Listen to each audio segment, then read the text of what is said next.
Guess who's back? Sean's back again, co-host of Digital Genius Radio with Chris Baird. I hope you guys are doing well today. Check it out. We're going to have Marley come back one last time. But this time, okay, so this is the fourth time that she's been with us. So the first time she got into her story, she talked about making an impact and creating a profit. The second time she shared her proprietary secrets. Her third episode that we had her on our podcast, she did a deep dive in her personal YouTube account to show you all the secrets and all the stuff that she uses.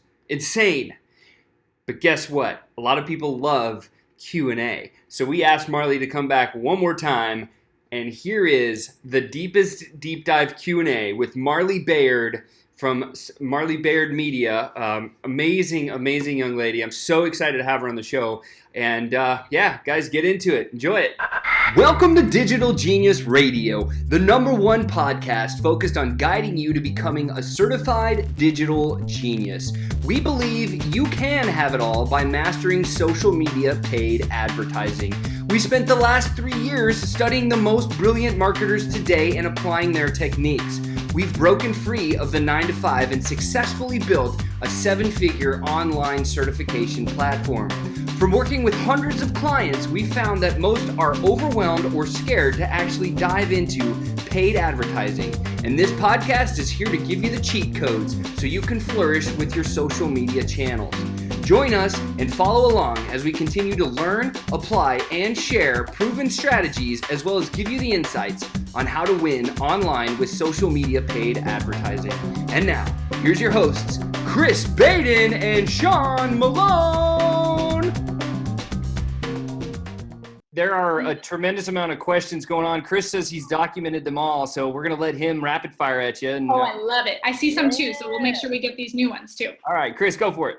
Yes, I'm copying and pasting right now. Marley, welcome to the Train or Die question gauntlet. I want a picture of that, of Chris just like this. And then when I'm scrolling on my phone or doing something that is unproductive, just have a pop-up of Chris like, what are you doing? What are you doing, Marley? Tell me speak Canadian on something that needs to be. Oh yeah, hey, take off, you hoser. We got some Canadians out there, but she is Canadian and she speaks fluent Canadian. So if you don't know what a Chinook is, then she can help you with that. All right, first question is Matt and Ashley, tell me about congruency and engagement with YouTube versus Facebook. Congruency and engagement on YouTube versus Facebook. Can you be more specific? I'm not sure exactly what you mean. Matt and Ashley, go ahead and be more specific in the chat. I'm going to take a crack at it as far as one question I know that's been asked is like when you create content, you have to create it for the platform because the platform is consumed differently. So in this context, a lot of us are posting on Facebook. Should we just take that content and put it on YouTube, or should we alter it in some way? Good question. So YouTube, people want to be watching produced videos. And if you just take your Facebook Live, which is typically a vertical format, sometimes they're, horizontal if you have your phone this way or if you're filming from a computer, it's still not, it doesn't have the attention resets. It doesn't have the lower thirds and the nice graphics and everything. So those videos don't get as much watch time. I would keep my content to like, this is for YouTube. But the thing about the YouTube produced content, it's produced, it's intentional. That content does do well on other platforms, but I wouldn't take the Facebook Lives that I did on Facebook and put them on YouTube. Got it. All right, perfect. And Matt and Ashley, you can continue to ask questions if you have more with that. But the next one is, how closely do you repurpose YouTube, Facebook, Instagram, same video, different clips each day or month? So I hear two things in here. I know you touched on a little bit. Now Instagram is coming into play. What do you do personally with your content as it relates to YouTube, Facebook, and Instagram? And then the second piece would be frequency. Mm-hmm. So from one YouTube video, you can repurpose it into so many pieces of content.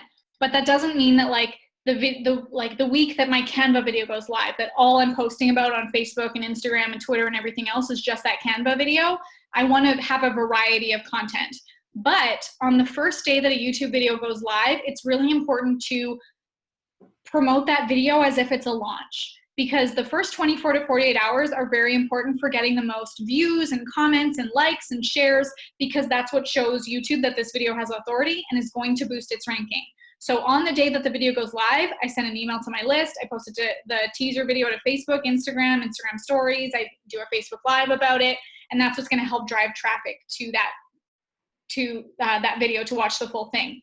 For frequency, I have videos going out every single day on my social media platforms, but there's a variety. So like this video from 2 weeks ago, and then another video from a month ago, and like it's not posting the same content from the same video every day. Awesome. Awesome answer. Okay, next one is, how do you hashtag on YouTube or use keywords? That one might have been asked prior to you going through it. So I know we went through that. So if whoever's asking that one on the replay, you can go back during that section. That's Baxter's cameo, if you can hear him. Hey, Baxter. Barking in the background. Cool, that was answered. Yes, I'll have to punt Baxter. All right, do you personally share to Twitter and Facebook and comment to hit those checks? Sorry, can you say it again? Do you personally share to Twitter and Facebook and comment to hit those checks? Or do you do it from another YouTube account? I'm not. Yeah, I know what you mean. I know what you mean. So hang on, let me scroll down to this part. Best practices, show completed. So let me share. With TubeBuddy, I know this was one of the questions, is what is that program again? TubeBuddy has this like what best practices. So pin a comment, add to a playlist, add captions, share on Twitter, add info cards. Yes, I do all of those things because that's also going to help my rankings. And when you share it right from the platform and you use the share link that YouTube gives you, YouTube is able to track that and know that you're using their link, you're driving people back to their platform. And YouTube is always going to reward people and boost people that are bringing people and keeping people on their platform. Is you TubeBuddy similar to vidIQ? Yes, absolutely. They're pretty much the same. Okay. Why So do you choose TubeBuddy over vidIQ? Honestly, I heard of TubeBuddy first. And I haven't really tried vidIQ, so I haven't given it a good comparison. It's just what we know how to use. Got it. Yeah. I'm muted. I'm putting both of those in the chat for people to check out because they were asking about that one. Let's see here. Oh, what is a good length of description? So you were typing the description under the video, and you were saying like keyword here and here and here. How long should that be? I would do like a paragraph or two, like 6 sentences maybe. Okay, 6 sentences. Is there, like, if you did a really, really long one, like maybe even like a transcription or something, because you have all the keywords planted in there, is that a good strategy, bad idea? It's too much. It's not necessary. And it would just get clouded in there. Okay. Let's see. Is there a max of tags or like keywords in this case? 500 characters. 500 characters. Okay. So, okay. And then what was the tagging add-on called? Oh, I think, wait. TubeBuddy. I think TubeBuddy. Yeah, I think that's what they're referring to. Yeah. Let's see. And then there was like keyword planner, you said. Yes. Do you want me to show you that? Let's go there. Yeah, let's touch on that one because people are asking about tagging. Yeah. So this is a good one to find what keywords to use. Yeah. So this is Google Keyword Planner, and you access it through Google AdWords. So I'm just going to log into my account. Here's something that people will say is that it's a free program, but people will tell me, no, Marley, it's not a free program. Yes, it is. Here's the hack. What you have to do is create a Google AdWords account. It's going to ask you to put in your credit card information and create an ad. Go through that process, create the ad, put in your credit card information, and as soon as it's done, turn off the ad. Voila. And so here's what it looks like. So this is Google Keyword Planner. You're gonna click on Find New Keywords, and let's just type in video marketing, get started. And now what you're gonna see is video marketing has 5,400 average monthly searches. And look at that, that's pretty cool. It actually shows you like how it did per day. And then when you scroll down, it shows you other related keywords. So this is where you can also come up with ideas for what tags to put on your videos. And then also, what other videos can I create? Like you see that if someone's searching for video marketing, you could also be talking about video content. or video marketing agencies, or business videos, viral video marketing, like lots of other ideas here. This is where if you ever are struggling for ideas or need to know what other tags that are similar to what people might be searching for when it comes to your video, Google Keyword Planner is awesome for that. Yes. And so like that one's a great one to hang out on. Kristen is catching some wind in her sail with this, which we all should. This is how you strategize. So if you're thinking of ideas that you need to create for video, even Facebook, like that shows what people are looking for and going for. So I know there's Reddit and Quora, and there's other BuzzSumo. There's different places to go to find trends. That one's really, really good. While we're on this topic, I want to show you 2 other amazing ones that this will allow you to create content and never run out of ideas for content. So I'm going to share my screen again. First of all, you can go to your competitors' YouTube channels or people who are in the same space as you, see what kind of videos they're making, and make a video on the exact same topic. Or you can also go right into YouTube and go into the search bar. Now, what happens when you start typing in the search bar is it populates other ideas based on what it thinks you're searching for. So if I type in how to, these videos come up because this is what people are searching for.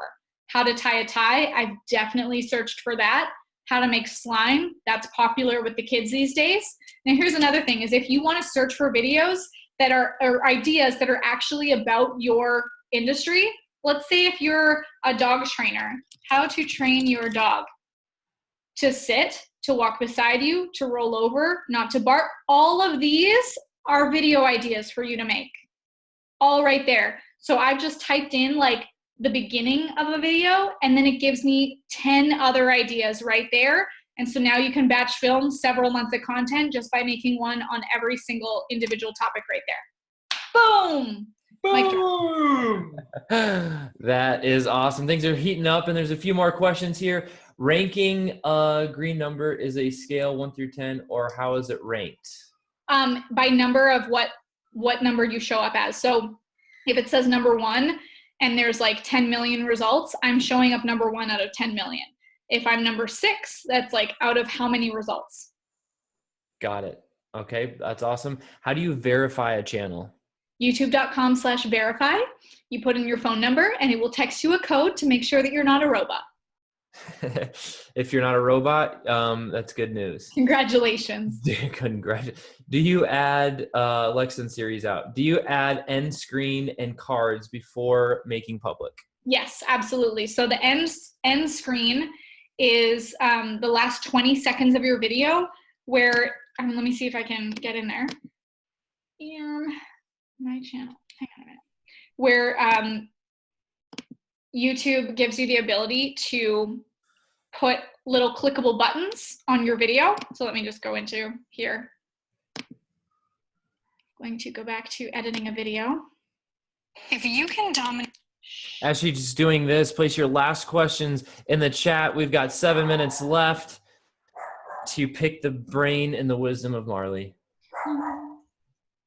And in about 1 minute from now, Chris is going to drop the poll, so you guys get to vote for the Golden Belt champion. Get ready for that. That's coming up next.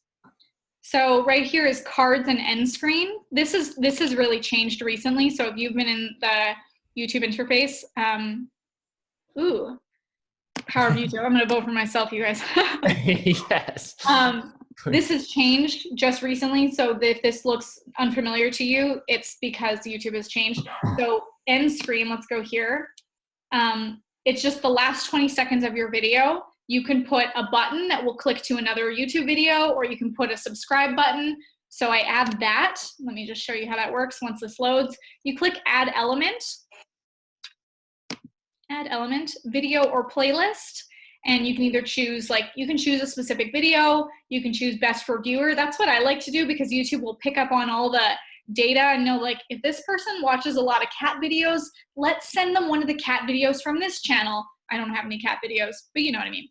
So we'll click best for viewer, that'll pop up and I'll drag it right into place into my video where I want them, where it's not covering my face or anything, and let them see that. And then same thing, we put a subscribe button too, just so that people can know what's the next kind of thing that they can go to on YouTube. And this also helps with making you show up in the suggested search next to your own video by putting what video you'd suggest for YouTube to send them to next. Boom. She's running out of mics to drop. The next one is, what's a website app to use for video editing when you can't afford to hire somebody? The best apps. I like iMovie, Filmora. For your iPhone, InShot. I think you can do it on Android too. I just have an iPhone. InShot is nice that you can have the bars on the top and the bottom with the captions or the title of your video. I like those ones.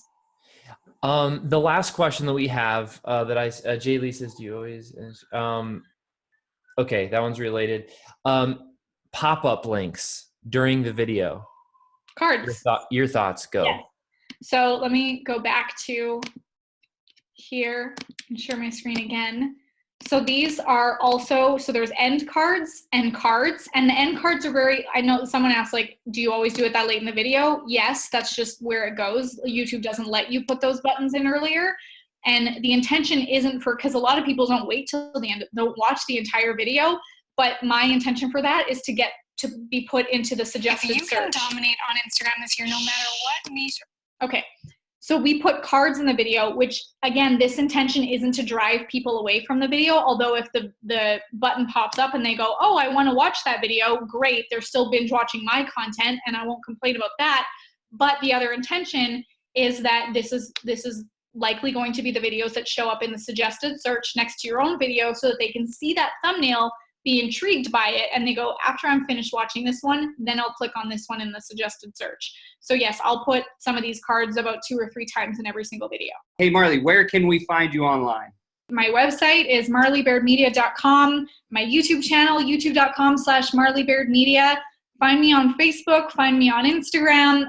We have some really cool things coming out with a case study of how we implement absolutely everything for our clients, and that's gonna be absolutely free. So go to my website, go find that, go check it out. Thanks for listening to Digital Genius Radio. We'd love it if you could share our podcast with 3 others that you think could get some value from it. Don't forget to like and subscribe to our channel, and remember, hit that notifications button so we can alert you for each new episode that comes out. You're on your way. You've gained knowledge and you've gotten smarter. You're becoming a certified digital genius. To continue on the right path, go to challenge.digitalgeniusradio.com and prove you have what it takes. Again, that's challenge.digitalgeniusradio.com. Enter your name and email and get started becoming a master of your own destiny.